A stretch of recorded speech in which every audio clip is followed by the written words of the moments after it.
Welcome to the film student podcast or film student study guide podcast. I'm Roberto Mancostens, and this is my co-host Truman Matheny. You can say hello. Co-host. Yeah, you're a co-host. You've been I thought promoted. I was just the guest. The plan is for you to be like a guest. I feel like you're the main basically, guest, right? Do you remember when I had that podcast, Cheese Talks, where I was the co-host? Yeah. With the other Roberto Mancostens, basically. We're just doing the same thing, but unironically now. So we've basically been demoted. Mm-hmm. All right, let's keep it going then. Okay. Well, so for our second episode, we thought that we would watch Under the Silver Lake. It's a film that came out sort of like in 2019, I believe, or sort of like spring or like early summer last year. And why didn't you do your research if you're going to give it an intro like this, Roberto? I did do my research. That's how I know this. This is accurate? Yes, it came out last year. Okay, you were going like, I think it might have been in like spring of 2019. Okay, well, actually, I know I actually have a pretty accurate date of when it came out. Actually, no, it might have been in. Okay, so the reason of how I know that it came out in a certain date is because I watched it in New York with my with one of my friends that I was staying with when it came out on Apple TV or whatever. But I just realized that when it came out, it probably had come out like a month beforehand in the theaters. Under the Silver Lake came out August 8th of 2019. Okay. 2018. I was very France. wrong then. Wait, in France? In France. Interesting. So okay, well I know that it like was accepted into the cans. Or cans. Not the cans, but just cans. Doesn't say anything about that. Well, it says cans in the beginning of it was like can it's not Cannes, it's the Cannes Film Festival. It just has ES on the end. So it was accepted into Cannes, or is it Cannes? You should know this, Roberto. Come on. We're film students. How do you expect me to know you should equally know what what cans? Okay, it competed for the Palme d'Or at the Cannes Film Festival. Yeah. Okay, Cannes, whatever. So I was okay. Sure. Okay, so it competed at the Cannes Film Festival. I heard that it had a troubled release, and that after it went to the Cannes Film Festival, because from what my friend told me a year ago, it took like a year or so for it to actually come out after it premiered at Cannes. So did it get a full theatrical release? Do you know? I don't. From what I remember him saying, I don't think so. So that actually might be why the first time that I saw it, because the first time and he was like waiting for this to come out, and the first time that he saw it was the first time that we watched it together, and that was sort of like June, like end of June. So if it took it from whenever it was at Cannes to end of June of 2019 to release, that's like a fairly troubled distribution if they had already like. Yeah, so I'm reading the Wikipedia page right now. The film was originally scheduled to be released in the United States on June 22nd, 2018. But on June 4th, it was pushed back to December 7th, 2018. It was then pushed back again to April 19th, 2019. Gotcha. So, when did my guess is it probably came out directly onto Streaming. DVD and streaming. Interesting. When did you see this? When was the first time you watched it? I was reading Birth Movies Death. Uh-huh. And they were talking about Christmas gifts at the time. And, of course, they have a radically different sense of Christmas gifts than what my family sees as Christmas gifts. So all of their Christmas gifts were box sets or 4K DVDs and such. And one that came completely out of nowhere to me, along with like a remastered The Shining that came out this Christmas, and like some kind of Lord of the Rings box set or something, special collector's edition or whatever. Yeah. Among all of those was Under the Silver Lake, and I trust Birth Movies Death quite well. And they mentioned that it was an A24 film as well, which also wins me over pretty well. Yeah. And I realized that it had been sitting on my Amazon list for a hot minute now, and I just hadn't paid it any mind. And so with the raving review, I watched the first 5 minutes, and then my friend Alex Cortez came over, and we watched it together, and it was a fantastic time because we were both very animated watching this film. There was a lot of shouting at the screen. It was a good time. Really a good time.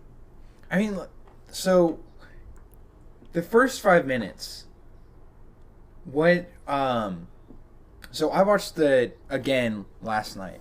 So the first 5 minutes is he's sort of he's like in a coffee shop, and then he like walks home, and he's on his balcony, and he starts spying on his neighbor. This is like the old like topless bird lady woman who has a ton of birds on her balcony. Right. What what did you like? What were you guys like screaming at? I mean, so now you're skipping ahead. You're okay. Well, then let's not get there. What's like your overall impressions of the movie? So the first beat that really caught me is I didn't much care about him on the balcony. It was pretty much all the way up until I got to this point where that dead rabbit showed up, or dead squirrel, I think, actually. There's a dead squirrel that falls from a tree, like, right in front of him. That's in, like, the first 5 minutes. Yeah, that was the first beat that caught me and told me I was watching the right movie, because when dead squirrels are falling out of the trees with no explanation, chances are I'm watching a film that I'm enjoying. Yeah. But yeah, so that kind of sold me. And then, I mean, of course, like anybody, my first response to that whole peering through the window thing is like, this guy's a little creepy. I don't think I really like him that much.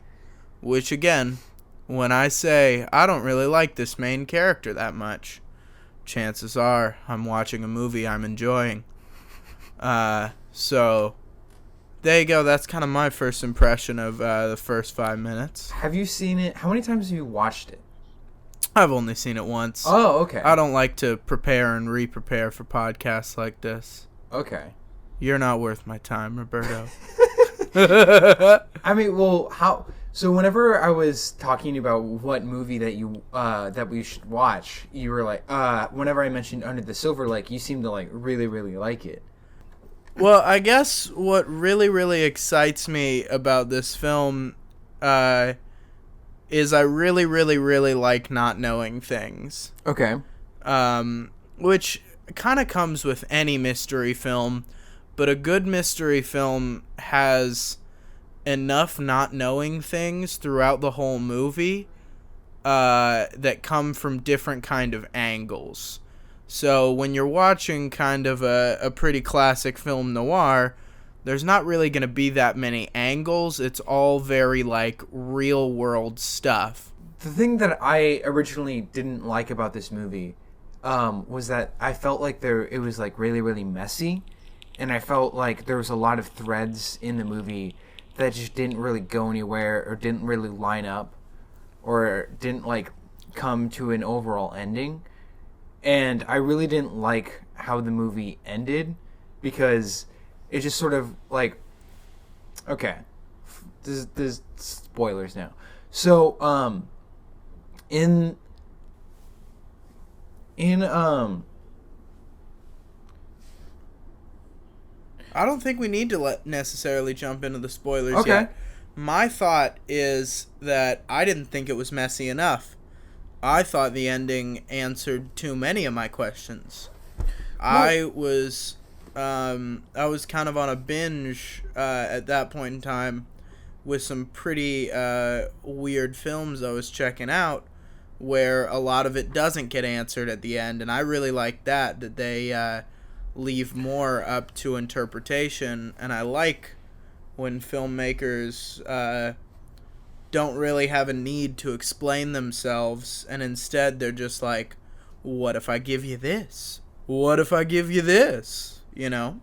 Well, I feel like the two major threads that he's searching for, searching for the entire movie, don't really like line up, or they don't really like correlate, and they're like somewhat related, but I don't feel like how they directly. What's the second thread? I only see one thread of where is that girl that I was spying on through my window.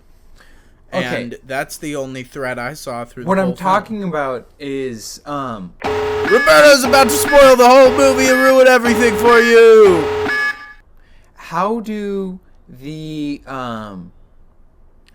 songs of the one band, how does that relate to the one like the rich person dying, besides that the people who are like sort of in that circle and are in those parties then are like related to the end of the like. Okay, screw it. So yeah, we've definitely delved into spoilers. You should add this sound effect right here, right before you say what you just said in the editing room. You should go, Roberto's about to spoil the whole movie and ruin everything for you. Okay. Is it? I didn't say anything specific. In like the first 30 minutes, it's like apparent that in like the first act of the movie, like it's apparent that like the rich person or whatever that everyone's talking about was like, oh, that's something's fishy up is with that, and then and then in the first 30 minutes you're introduced to the people, to the one band. I don't think that's necessarily spoiling anything. Well, I err on the side of, even if it's in the first act, if it's not in the first, 10 minutes, it's a spoiler. And that definitely wasn't in the first 10 minutes. But I also know that other people aren't like that. My opinion overall is this is a movie to just go in blind for. Oh, definitely. If you have not seen this movie, you should definitely see this movie before watching this. As long as you should have with the first episode and every episode after. Yeah. But what I'm saying is that I think you are entirely wrong. Okay. I think that the threads line up entirely correctly. The one thread, if I'm being honest, that I'm still a little put off by is this owl kiss. Okay. Yeah. That's also off-putting too. That one was a little unresolved, and I feel like most movies should either pick the situation of we're gonna resolve everything or we're gonna resolve almost nothing. We're just gonna resolve enough to where it's a film. And so it was interesting to see that this movie kind of picked a little bit of both. Do you think that it works out? Does it work out? As far as the ending goes, the ending is still my biggest problem with this film. Yeah, I think it's a super fun film all the way through. It's not, any masterwork, would I say, but it's entirely super fun. Yeah, I would say that it's a really, really fun film. Well, this is spoilers now, so we're in the spoiler territory. So I'll take that little soundbite of Truman and I'll screaming, "Roberto's going to spoil the movie," and I'll put it right here. Roberto's about to spoil the whole movie and ruin everything for you. So I think it's a really, as what you said, it's a really, really fun, entertaining movie. And I feel, and it's just like, it's really like, I enjoyed it a lot more the second time I watched it than the first time, because the first time I was just sort of just like it's a good movie, but it's just like, it's confusing, or well, it's not really confusing, but I just feel like there's like, it's just really, really rough.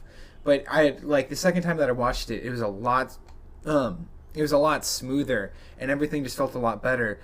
But the ending of the movie, of where he goes and he finds like the sort of like pharaoh pyramid, well, like the underground bunkers for rich people to like go to the afterlife, like that, I don't like that entire like ending just doesn't feel like it fits with the rest of the movie.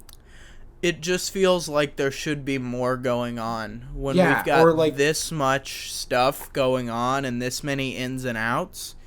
It feels like there should be a little bit more than just rich people wanting to ascend. Yeah. And whatever. Yeah, than just like rich people believing in like some crazy Scientology sort of religion or whatever. I don't think it has anything to do with Scientology. No, but I was here. giving an example of like of an equally stupid idea. Upon my perusement, L. Ron Hubbard said nothing about locking yourself in a tomb, but I could be wrong. Okay. Mostly, what I know is that we're all waiting on Xenu here. Okay. What more do you know about Scientology, Truman?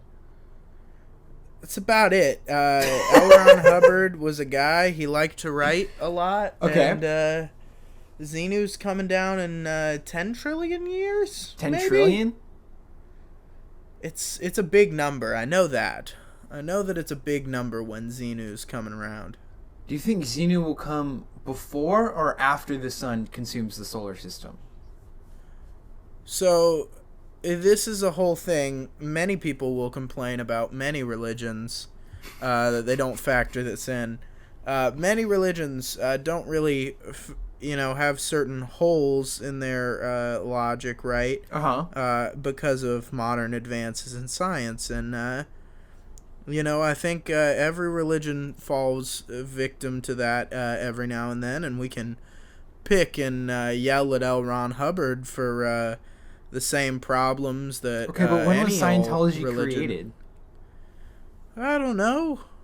I mean, because if it was like created after the realm of like modern science, then like, don't be stupid. Listen to scientists, or well, unless you're a flat earther. So maybe L. Ron Hubbard is a flat earther and he already doesn't believe scientists, and then so he's like, the sun's gonna expand and kill the solar system. Nah, fuck that. My religion says otherwise. Sounds like you got a lot of pent-up anger about Scientology.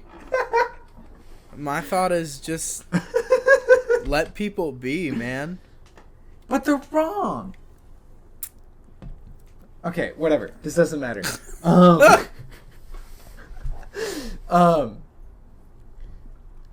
So so going back to the earlier statement that I said where he thought it was going to spoil the movie. So how do you think the band having like, how do you think First off, I have not gotten any confirmation about my theory about this band. I've just decided I'm right. What do you mean? What's your theory? That it's not the type of theory you're thinking it's gonna be. So just write it out with me, Okay. Berto. So I was listening to this music and I was like, I know this song. I swear I've heard this song before. Now, I hadn't heard that exact song before. However, It sounds exactly like some Silver Sun pickup songs. So I've just decided that that band was actually recorded by some member of the Silver Sun Pickups. And I found out who wrote those songs, and I looked up, and I think at some point I stopped looking up just before I was about to get the answer. Or maybe I got to a little bit of a brick wall. But Okay. if someone who is actually listening to this wants to confirm or deny that the Silver Sun Pickups were involved in that whole band's music, please do. Because right now I've just declared myself right. Truman's got his own little mystery that he's following. He's like, under the Silver Lake, the Silver Sun Surfers, they're both silver. Silver Sun Pickups. Silver Sun Pickups. Whatever. Okay, so the thing that I don't understand, or, well... Yeah. So... You got it, Berto. Articulate it. Okay. This is... So the band in the film, they're given these songs by their record labels that have special like things in them, right? And so then Andrew Garfield does his does detective work, and he finds out that it's being made by this one person called the songwriter, right? Right. And whenever he goes and visits the songwriter and kills the songwriter, he he doesn't really learn anything from it. He doesn't Roberto, are you about to complain about the confrontation scene with the songwriter? No, I think it's great. I think it's a really, really, really good scene, and it's really, really interesting. And the things that the songwriter says are some of the most important things in the movie. And I feel like that's the main idea that the film is about and that is trying to convey. I just think that the rest of the movie doesn't follow what that I feels like. The songwriter scene is if the songwriter scene is what the movie is supposed to be about, I feel like after the songwriter scene, I feel like the rest of the movie is part of a different script that was or a different draft of the same script that was made afterwards. I feel like it just doesn't really fit the rest of the movie. I would have loved it if the songwriter scene was the climax of the film. Yeah. If we never found out more about the girl, we just kind of got to a dead end with the songwriter, right? That we didn't go any further. And then we get that whole denouement sequence where he's hanging out at the bird lady's house looking over at his apartment that has officially gotten searched, or that he's officially got evicted from. I think we might be missing a couple great scenes from there, but at the same time, I feel like the songwriter scene is really the shining star of this film. Oh, yeah, of course. And I wish it was put a little later in this movie, and I wish we didn't get the answer we got, only because I wasn't satisfied with the answer we got, and I'd rather have confusion than an unsatisfying answer. That's something that I think Donnie Darko does well, in that it leaves you with confusion rather than an unsatisfying answer. It answers quite a lot. You get a lot of stuff from Donnie Darko, but still there's stuff left unsaid that if they answered, I feel like it would likely be not as satisfying as I'm left to my own theories of trying to figure it all out. Yeah, and that's what I think is the ending answer for this movie is just not really fulfilling. And because the the problem that I have is that, like, okay, he goes to the songwriter, and the songwriter's like, I just got a message from I just put messages in songs. I don't care what the messages are. I don't care what they're for. I just do it, and I do it to every single song that you've ever liked, and that's a really cool idea, but that doesn't really that doesn't really matter to what the, like, he's trying to find the girl, right? And based on finding the girl, so the girl plot is him finding her in the rich people there's vault. Nothing wrong with expanding the world. You know what I mean? You have to expand the world farther and farther. I agree, but I feel like it's not expanding as naturally as it could have. Like, it feels like... Well, let's think a little bit more along the lines of what are this film's inspirations? What is this film playing off of? And this film is in a beloved genre to me of the stoner mystery, because it gives me... Well, so what I love about this film in particular, that I don't think specifically Inherent Vice quite holds up to. Don't get me wrong, Inherent Vice is awesome, but I don't think it's as fun as this film, whilst The Big Lebowski is entirely as fun as this film, if not more, for sure. And so the whole stoner detective genre is fantastic, because what it gives you is, the fun part of dessert.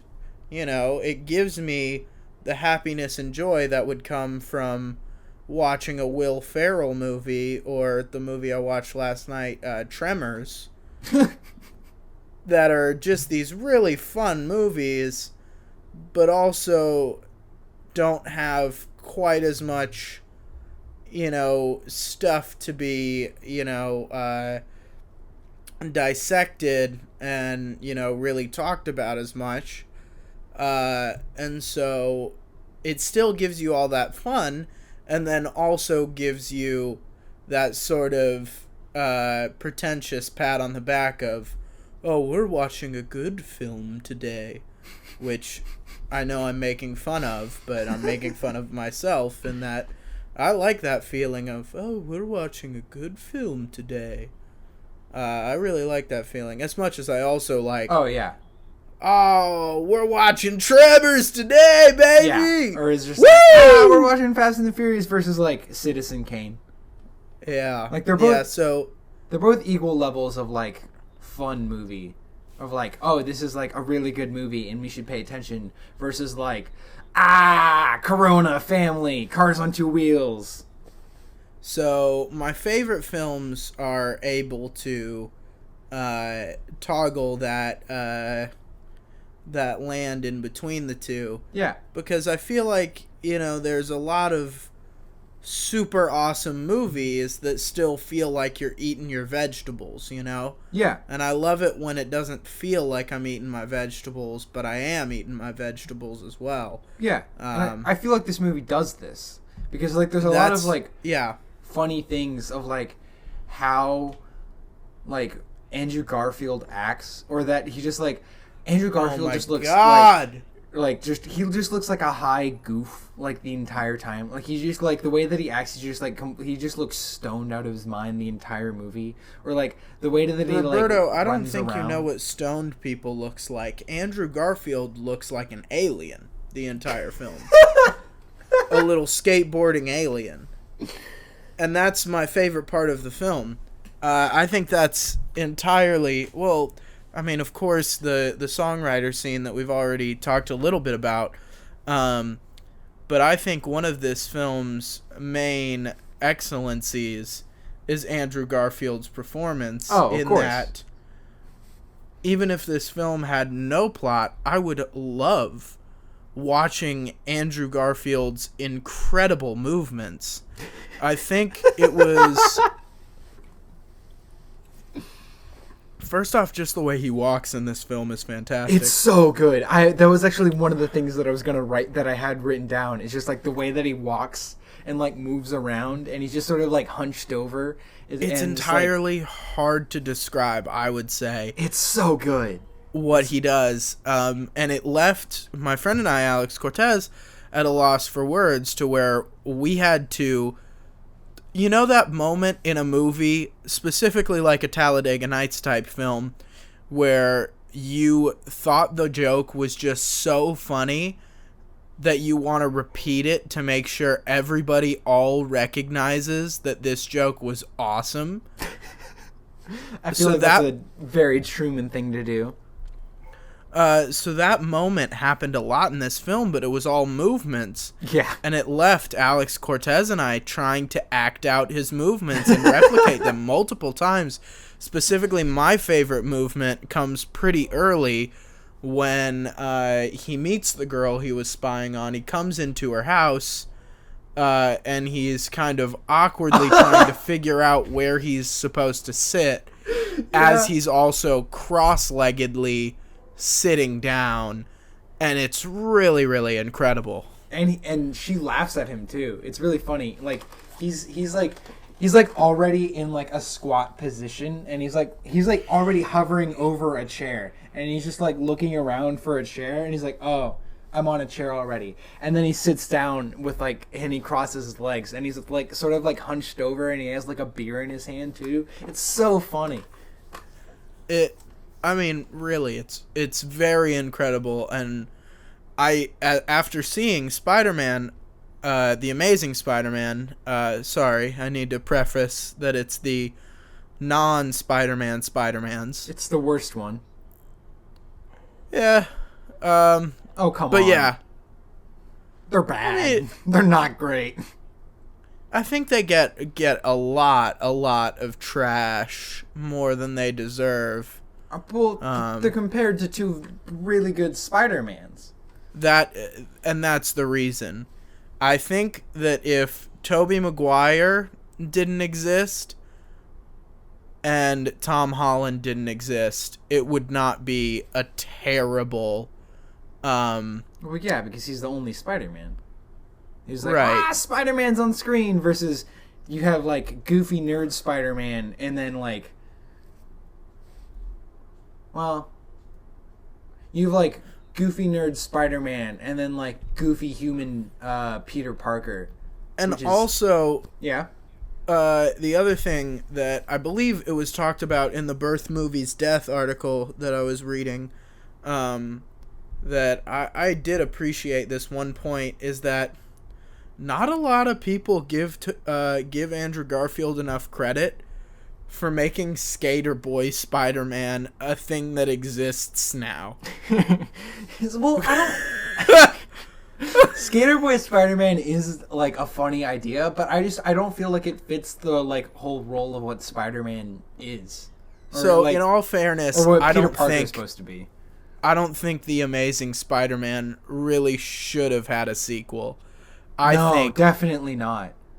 I think one Skater Boy Spider-Man, if they would have quit while they were ahead with one Skater Boy Spider-Man, which I knew would have never happened, but I think it really would have been a very differently remembered series. Well, it wouldn't have been a series. I think that movie would be very, very differently remembered if it was just like a one standalone film. Yeah, because the second that there's two of them, it's like, oh, this is a thing. And if it's a superhero, then it's like, oh, they're going to make a thing out of this. And then the second one was just more garbage. And it was just like, like the first one I don't think was that bad, but the second one was just like, oh. And the other thing I like to think about is how many opportunities do we get to where someone's going to say, hey, what if Spider-Man was a skater boy? You know, we really don't get that many opportunities with these pretty airtight superhero premises, and that's something I kind of think about a lot. I really like, you know, these ideas. I still haven't seen Brightburn. I should. I heard it wasn't great, but Which one is Brightburn? Brightburn's scary superhero movie.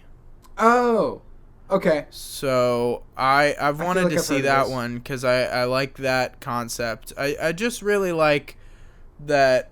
I feel like the superhero movie genre has been established enough at this point that we can already start not parodying it, but subverting the genre, right? Yeah. You want like some 'Cause spaghetti western type stuff. Yeah, for sure, spaghetti western type stuff. But even going back to where we are right now, we're in the stoner noir genre, right? Yeah. That's a subversion of the genre. Yeah. Why can't we have, the stoner superhero genre, right? Well, that would be given to Kevin Smith, and that's a whole different beast Does he, to like, tackle. get his powers the more high he is? Oh, like a Popeye, but rather than spinach, Yes. it's indica. Yeah, 100%. Or it. There's indica and then there's like the other one. I don't know. Sativa. That one. It was like if he smokes different ones, then he gets different powers. That'd be interesting. That could be an interesting idea. I've also thought a lot about, and I've realized enough that I'm not gonna do anything with these ideas. So if Sony is listening, please take my ideas, go for it. And I think that the X-Men are one of the easiest groups of people to really put anywhere and do anything with. And so I believe there was an X-Men task force that was in the Vietnam War. Ooh. But I'd love to see a Vietnam superhero movie. I think that'd be sick. That'd be really interesting. And I'd love to see what's the one Wolverine movie where like the beginning of them is like in Vietnam? It's like him, and then it's like Wolverine, and he has like went his bone through claws. almost all the wars in X-Men Origins, which again, I think that movie gets way too much flack. The only thing that's the problem with that movie is their whole situation with Deadpool, which has entirely been remedied. And now that I feel it's been remedied, I don't see why we can't go back, look at that movie, and appreciate. It's not a bad film. Not a great film. You're making me want to go back and watch all of these like early superhero movies that like are generally thought of as like a mistake, but like kind of aren't. So that's what we should do now. Is for our next episodes, we should watch those movies. All right. I'd rewatch X-Men Origins. I haven't seen it in so long. Yeah, I've seen it. I've seen like half of it once, and I was like 15, and I don't remember most of it. The thing that I keep thinking about is, again, as much as I love that pat on the back feeling of, oh, we're watching a great film today, there's also this this sort of X factor, right? Credit Simon Cowell of that bewilderment and wonder that we all had as kids that I don't think gets as much credit as it does, as it deserves these days. And I think X-Men Origins had that spark, Yeah. And same with bringing it back around from the segue. This film has that spark today. This film, Under the Silver Lake, really does have that sparkle that just gives you joy, that really funny. is lacking in a lot of, more modern, kind of Oscar-y movies. Yeah, it's just like it's a funny movie. There's a lot of like one of the things that I really like about The Big Lebowski is that like most of the jokes I feel like are based upon sort of like character like interaction I like no one goes out in The Big Lebowski and is like, I'm a funny person, I tell jokes, right? But it's just like it's their interactions and it's like the things that they do or like how they like say lines or how they like No, I react to certain entirely things that are agree. funny. And it's the same thing with this film. Like, whenever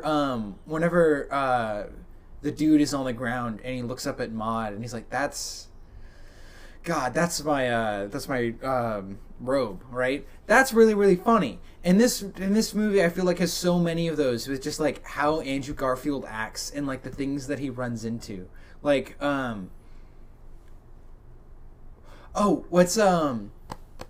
he has like his one like girlfriend, or well, not really girlfriend, but like, Friend you know with what I'm benefits? talking about. Huh? Ricky Lindholm?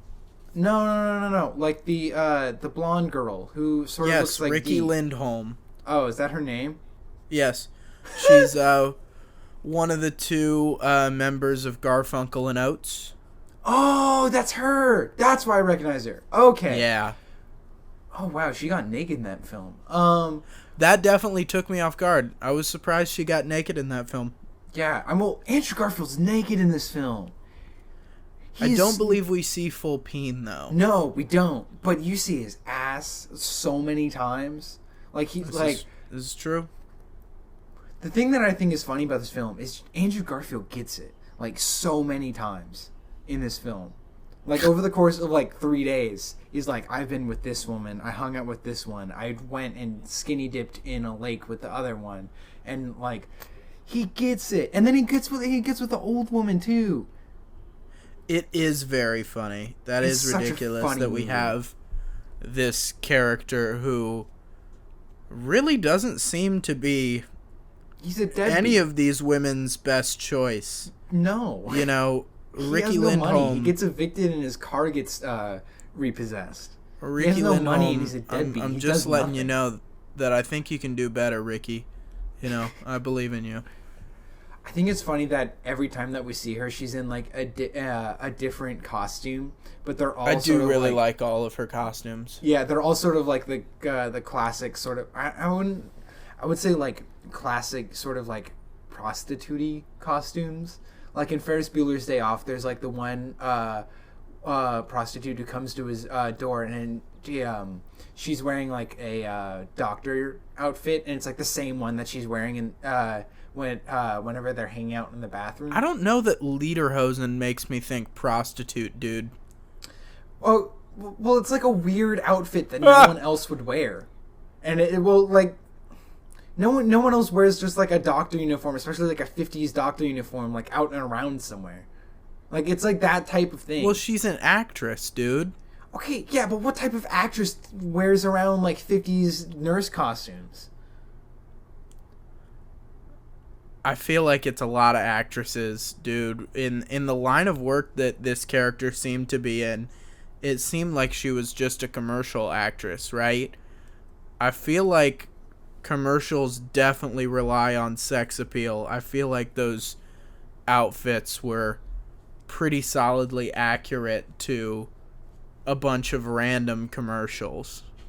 Yeah. But I did still like them. I thought they were, out of the box, I guess. I think it's funny that he gets sprayed with a skunk, and that everywhere he goes, everyone is just like, "Oh my god, you smell terrible." But then, like, I love whenever a movie's able to put in, certain repetitive things like that. I love a good, just repeating motif, I guess. who's the crazy person that? Well, not crazy person. Who's the person who the owl lady kills? Oh, the first guy that Andrew Garfield goes to check out. Yeah. The guy in the garage who likes the cereal box. Well, yeah, he wasn't in a garage. That's just his house. Okay. Why do I feel like it had a garagey vibe? No, that's just his house. What I noticed is that like certain people say that he smells and then certain people don't. And before that we got like several scenes of people being like, Jesus Christ, you smell terrible. And then that one person doesn't say anything. He's like, oh, do you want a beer? And like just nothing. That is funny. No, that's well done. I appreciate that. Like, I feel like there's a lot of well done aspects of this movie, and it's really good. It's just like, I feel like it's just like edited weird or something like that, and or like maybe there's like some scenes that we like didn't get but were filmed and were planned, but were just not in the edit for some reason. Because like it feels like there's like a much better version of this. Well, not a much better version, but like a better version of this film where like I don't know. There are very few films I would say this for, but I would watch an extended cut of this film, or I would watch 100%. a director's cut or any kind of new cut. There are very few movies I feel like really, really need a go back with a new cut, version. I feel like, if you watch the new cut first, yeah, go for it. But I don't think there always needs to be a newer cut for a lot of the movies that get a newer cut that's really just for the whole, cult following thing. Yeah. Feel like, maybe if George Lucas wasn't hanging around doing 5 more cuts of whatever movie he was making, and instead made a new one, I feel like fans would actually be happier. Yeah. But, that's just me. I also understand the whole idea of, like, if someone ruined your movie, fix it, man, for sure. I fully agree with that statement as well. But yeah. I'm not George Lucas. There's a reason why I'm not in his position. I'm instead studying George Lucas. And so, there you go. Who am I to criticize your work, Mr. Lucas? What did you think of the scene where those kids key his car and then he just beats them up and he just like completely just loved it. It's so funny. Loved it. That's the other thing is, and this is kind of Harmony Korine's theory here, that a lot of movies focus too much on plot and they don't focus enough on those scenes that are just kind of character development. Or just kind of there, but they're the really good scenes that stick with you. And this film certainly has those. I think that's another thing that a lot of films don't focus enough on those scenes. And I think those kind of fun extra scenes are what really can take a film to the next level. And really that's, I think, what makes films move from great films to remembered films, is scenes and quotable moments. And so, of course, there are films that it's just quotable moments, and it's not really enough. Everything's a balance, I guess, is what I'm saying. Yeah. But I feel like right now, if every film that came out, I would love it if they just added one quick little extra iconic scene that doesn't really have much to do with anything else. If every film that comes out from now on could do that, I'd certainly appreciate it. So keep doing what you're doing, Mr. Hollywood, Mr. A24, Mr. Films. Mr. Film. Yeah. What'd you think of like the whole dog killer subplot? The dog killer subplot? Yeah. I really didn't pay much attention to it. Because that's one of the other things with like that and like the owl, like the owl's kiss or whatever, that just like it's interesting, but I don't know where it fits in with the movie. And I didn't like, maybe it's just like same with like the whole like comics of Silver Lake sort of thing.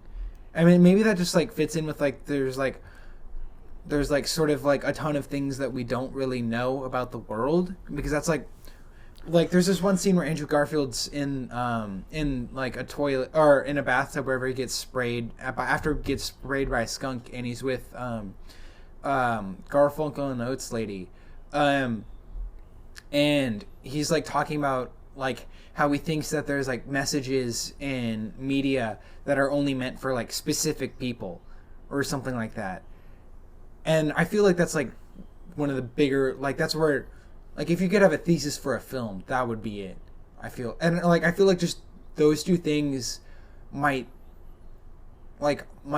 try to support that, or that just they're just completely random.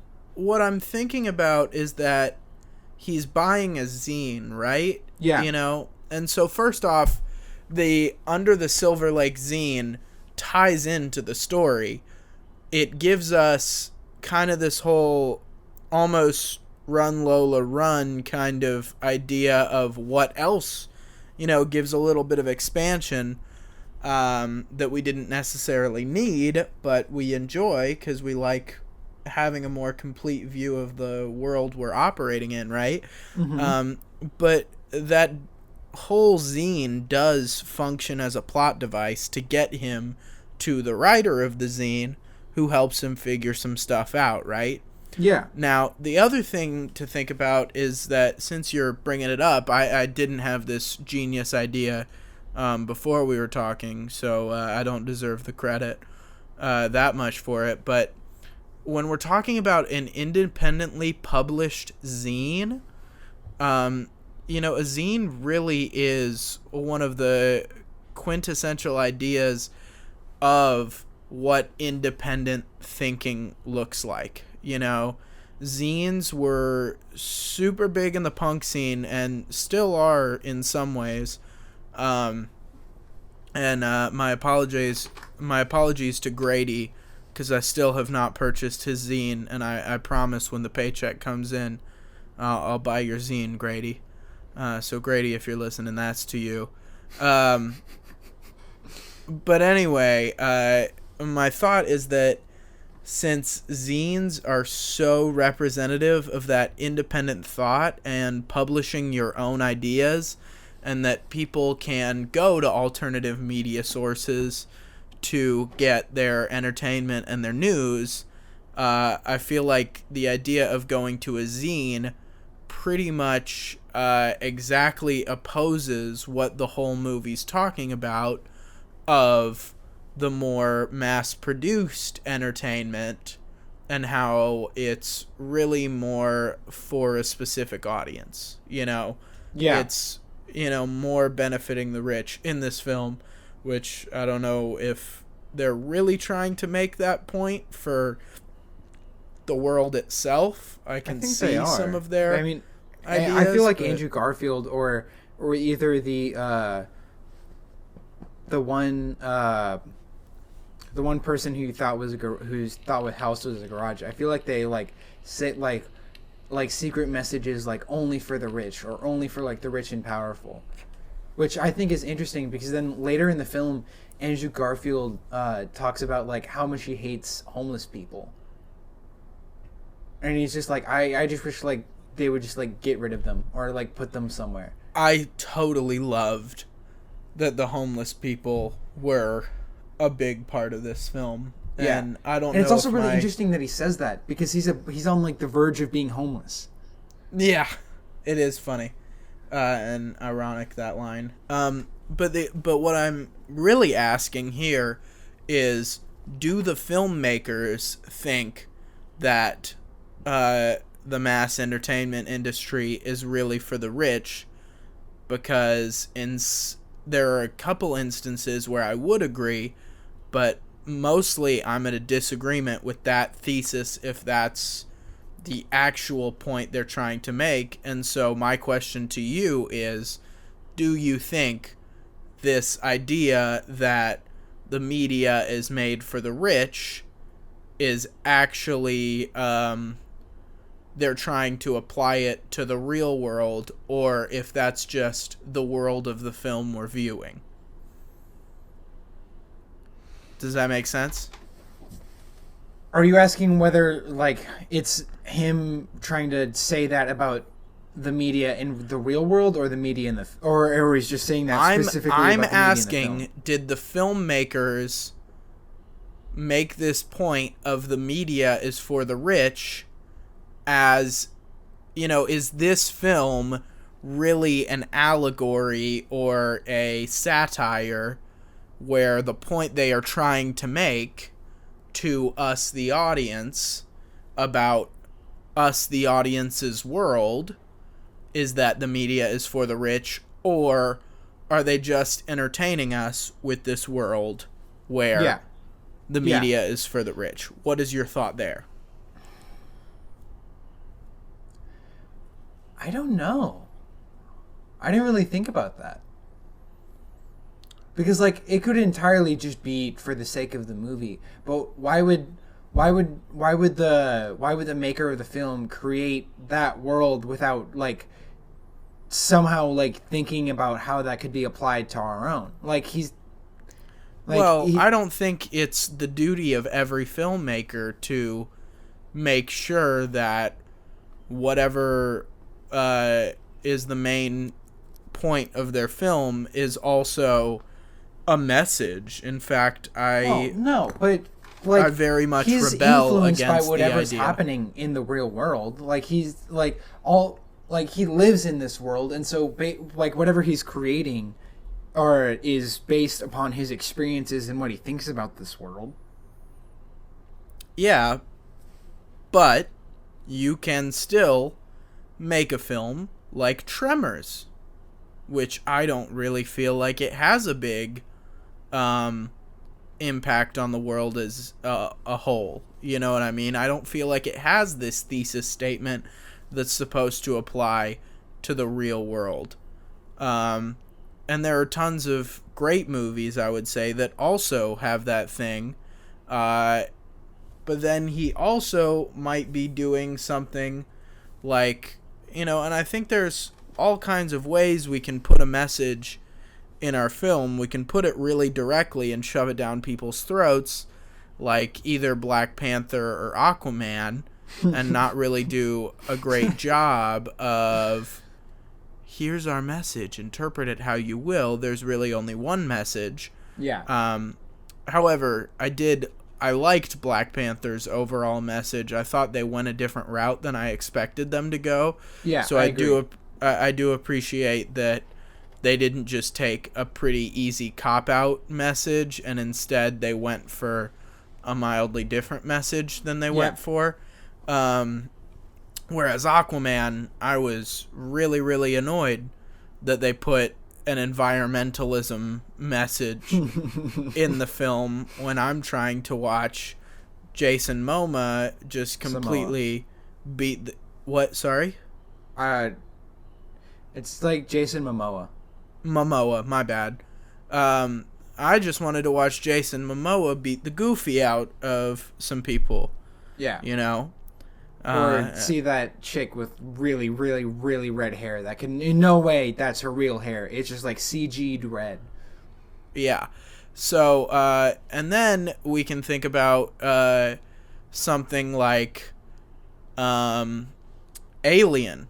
where Alien's message really, really, really is super hidden, and you almost have to watch interviews to know that Alien's actually about rape. Is it really? Oh, yeah. Go back and watch Alien, bud.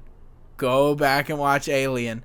There is so much vaginal and phallic imagery in the whole film, and I thought I loved religious imagery in film until I rewatched that film knowing it was about rape, and now I am all about phallic and vaginal imagery in my films. So, that's such a Truman quote.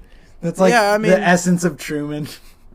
Think about this. We've seen a whole bunch of Christ imagery, and now Christ is being bumped down for penises and vaginas for Truman just Matheny, wants dicks in his film. He just wants them all over. I mean, this is a point you're bringing up is a very strong point. There are not enough movies that show enough peen, and there are too many movies that show boobs. I just want equality. There's a lot of boobs in this movie, and Andrew Garfield does not show. Yeah, and so I mean, I think about there was a movie I watched in film class that I absolutely hated. I hated this movie called The Piano, but one thing I thought it did well is I don't believe I saw. I think I might have saw boobs. I definitely saw her butt, but I don't know if I saw her boobs. But I got a great look at, I believe, Harvey Keitel's penis. And I just appreciate that, you know? I feel like there's,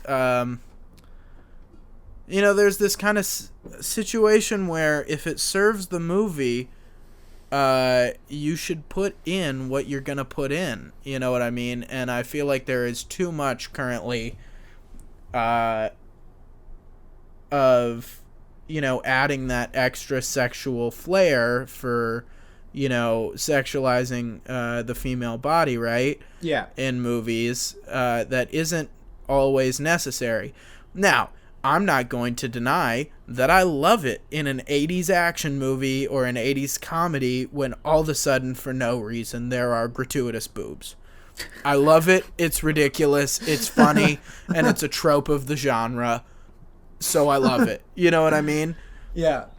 However, at the same time, when we're not just doing this thing where at some point it's just a meme, Yeah. It's a meme of those 80s movies that there's going to be gratuitous boobs that don't need to be there. I think it's funny. I think it's fun. I like it. But when we're not doing that whole situation, which we're not always, and we've kind of gone past that point where there are still great movies who are getting credit, that kind of nudity bump. Because I feel like any form of, and I'm doing air quotes right now, intelligent media, we think about, sex sells, period, end of story. Yeah. And so, there's always this idea of the intelligent media's porn, what are they going to do to put that extra sexualization to sell their thing? So you've got the kind of burlesque shows, which are the intelligent media connoisseurs strip club, Yeah. It's still all sex sells, but in a way it's a little bit past the thinking thing. And I feel like if we're going to keep doing that, first off, I don't think I need extra boobs in my movie than are necessary. But if I'm going to have extra boobs in my movie that are necessary, it should be balanced out equally with extra penis. And that's my thesis. And at the same time, TED Talk. You're going to go write a film dissertation on it.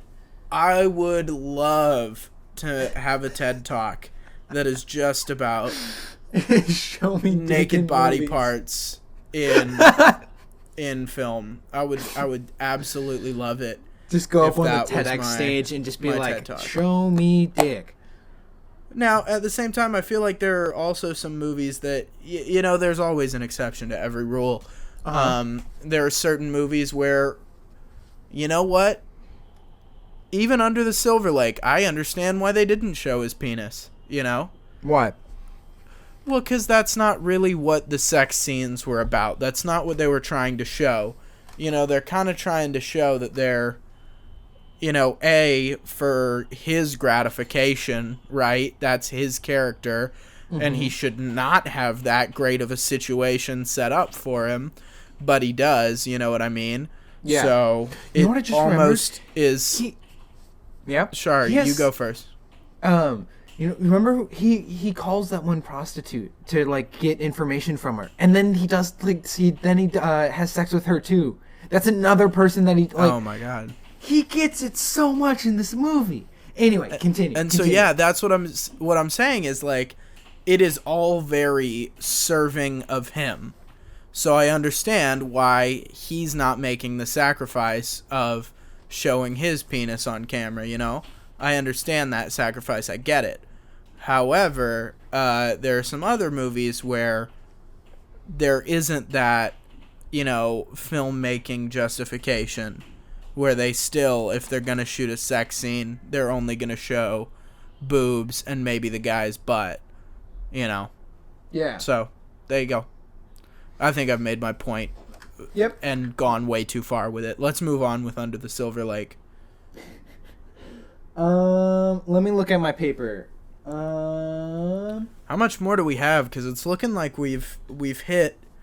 We've hit a lot of things. We've hit the unedited 1 hour and 11 minutes, which there's gonna be like a good 15 minutes that we're gonna cut. Right, which it probably looks more like 50 minutes, but I always think that an hour is the perfect amount of time for a podcast. Agreed. Okay, this is one theory that my friend who I originally watched this movie with thought about. He so this goes back to the whole dog killer thing. And the thing that he noticed when watching the movie is there's a lot of times when Andrew Garfield goes from like not really having any emotions or not really like having any visible emotions to just being really, really angry and really, really violent. Like whenever the kids key his car, obviously he fights back, but he like knocks the one kid to his ground and he like punches him and he's like starts bleeding from his bleeding from his lips or whatever, and he like smashes eggs in him, and he like knocks the other kid on the ground and like kicks him onto the floor, and he like starts like kicking him in the ribs, and then he like busts in the head of the songwriter with the guitar. Yeah. And then he has like a gun at the end of the movie and he's like waving it at people, and it's just like the thing that he and he also noticed that Andrew Garfield in the beginning of the movie, whenever he's talking to the girl Sarah, he says that his dog recently died, and he also said later in the movie that he's had trouble with dogs in the past and that he doesn't want. So you're saying that you think Andrew Garfield is the dog killer? That's what my friend is saying. I love any theory like this because now you've given me a reason. An extra reason to rewatch the movie, Which you should. As much as, it's one of those things where, and sadly, he also has the dog biscuits in his pocket. Whenever the Hobo King takes him, or like at the very, very end of the movie, whenever he gets trapped, whenever he like sips the tea, and then they go into their bunker, and then the Hobo King is like, "Don't talk about this." The Hobo King is like, "Why do you have dog biscuits in your pocket?" And he's like really like yelling at him, and Andrew Garfield like does not have like a straight answer for him, and so that was another reason. That he just has dog biscuits in his pocket, and they're the same ones that like he leaves a trail for, and then he also keeps having dreams of like people barking at him and like dogs being killed. Mm-hmm. So anyway, what I'm gonna say is, I love this theory, and with any theory like this, I really don't care if it's right or wrong. I love it when I'm able to rewatch it and I agree that it's right, but I also love it when they're wrong, and so it gives you an extra reason to rewatch the movie, and you rewatch the movie from a different angle, and that's one thing that I know I should rewatch every worthwhile movie that I watch. You know what I mean? Yeah, no, I agree. I've been starting to do that too. Am I going to? No. That's too many freaking movies. There's so many movies. I'm sorry, Ari Aster and Robert Eggers. I listened to your podcast. I listened to you say that rewatching movies is more important than watching them sometimes. However, I don't always do that, and I'm sorry. I've only seen The Lighthouse once, and I've only seen Midsummer once, so sorry. I didn't watch The Lighthouse. Oh, so good. Love it. But anyway, shoot, I got a sneeze coming. Do it. Maybe I don't. Go. Sneeze. Nope. It's gone. You should edit that out. It's not funny. I'll write the time code down.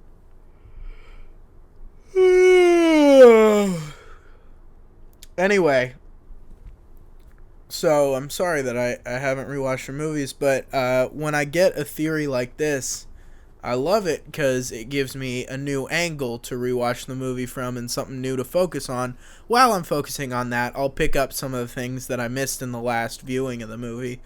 But anyway, they're just super fun, so I honestly don't care whether or not Andrew Garfield's the dog killer. I'm just now excited that I am going to rewatch the movie, and I'm going to try and figure out whether or not I personally agree or disagree. And I hope everybody walks away with it thinking something different, so we can all argue about it. Yeah. To your point of what you just said, yeah, I completely agree. You saying the thing about aliens makes me want to go back and watch Aliens now, because that sounds really interesting to me. Oh, that was one of my most enjoyed rewatchings of Alien. I think I've rewatched it maybe 4 times now, something like that. First time I rewatched it was I realized that I did not understand the lore as well as I should have, and so one just watch through of trying to figure out what actually was going on, that Wayland Corp totally had it planned that they were going to crash land, and I think I had seen Prometheus at that point in time, so I was trying to figure out how Prometheus kind of fits in. And then I rewatched it this past time, which originally I was just trying to show my friends Alien, which was a worthwhile and enjoyable time. However, then it turned into me just rewatching it to try and figure out whether or not that film is indeed about rape, and I believe it is. So there you go. I was going to say something, but I forgot. Do you have anything else that you want to say about the movie? Or, like, anything specific that you're, like, remembering now that you want to, like, get in? No, I think I hit my main points. My thesis, I certainly thought a lot before this interview. I didn't go back and rewatch the movie. I had better things to do, like watch Tremors. It's a 2-hour movie. Well, so right now I'm trying to clear out my Netflix list a little bit so that I can justify to myself that there is actually a lack of content for me to watch now, and I am actually making a good dent in the content I'm watching, and I should in fact I should in fact pay $100 to get the Criterion channel. Ooh. Wait, is it $100 flat fee? $100 for a year. Ooh, that's not bad. Not bad at all. Literally all of Wes Anderson's movies are like Criterion movies, and there's so many like good old Japanese. Criterion Collection is just. No, all the movies are so good. One of my goals is to watch every Criterion film before I die. God. Oh, before you die? Okay, that's fair. That makes sense. I mean, am I gonna make it? No. We'll see when I die. We will see. Truman is like on his deathbed and he has cancer, and he's like, "Don't pull the plug yet. I gotta watch this one more." I got one more. You're like in pain, like tumors are growing all over, and you're just like, ah. Yeah. No, I think Criterion does a fantastic job of figuring out what movies really deserve to be remembered that wouldn't normally be remembered. I would say they are really great as far as the judge, jury, and executioner of what pretentious movies deserved to be remembered. And they have a couple ones that aren't as pretentious that deserve to be remembered, which I'm always happy that they included. Things like The Princess Bride is on the Criterion Collection. Really? That's nice. It just makes me happy that yeah, they were down to also put, The Princess Bride on the Criterion Collection. Yeah, so. I don't know if Fantastic Mr. Fox is there, but Rushmore and the Royal Tannenbaums are.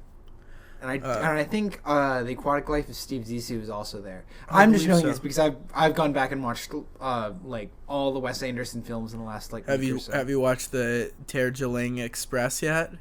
No, I haven't. That's my next one, and I'm really excited for it. If you wherever you find it, send me like the link or whatever.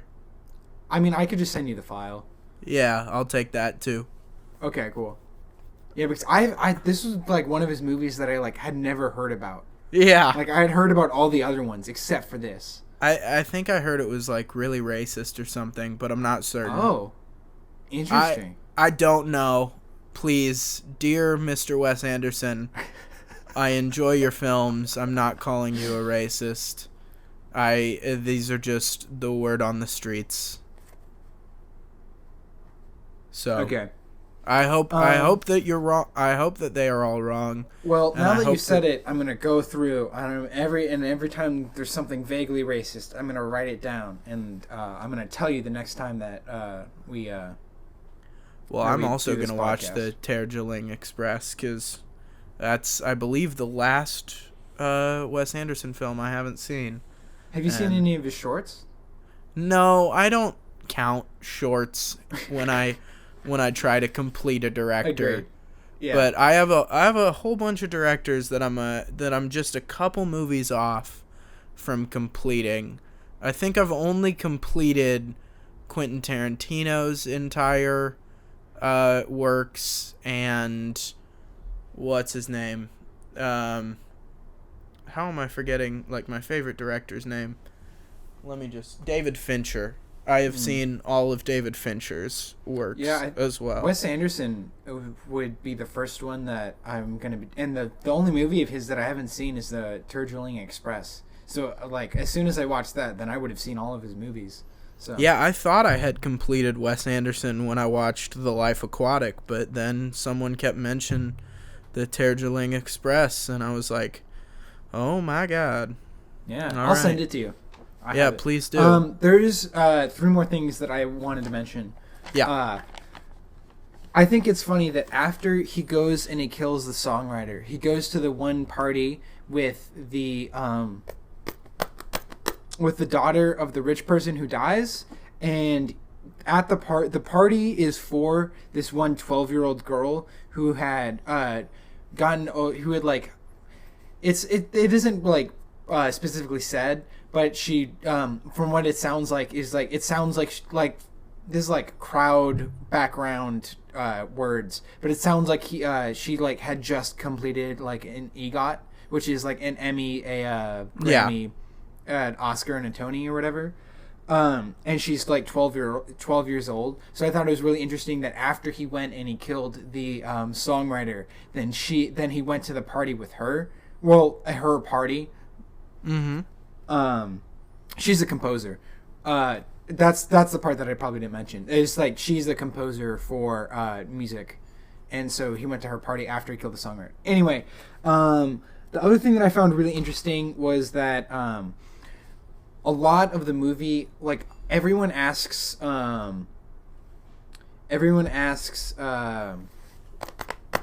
Andrew Garfield, like, what is he doing for work? What is he doing, like, for work? And he, like, some point through the movie, he, like, rants about how he thinks work is dumb.